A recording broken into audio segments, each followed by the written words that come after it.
এরা কি জন্য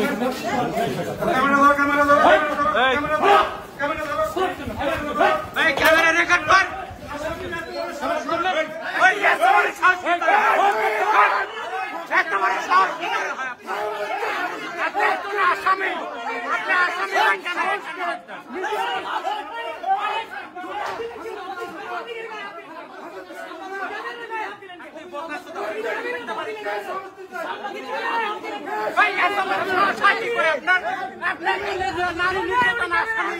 আসামি হয় কেন আপনি ক্যামেরা হাত দিলে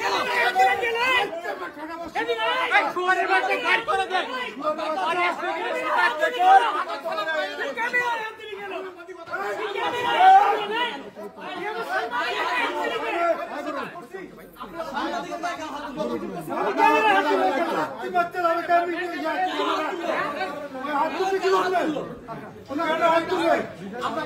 সাংবাদিকতার নৈতিকতার বাইরে কোনো কাজ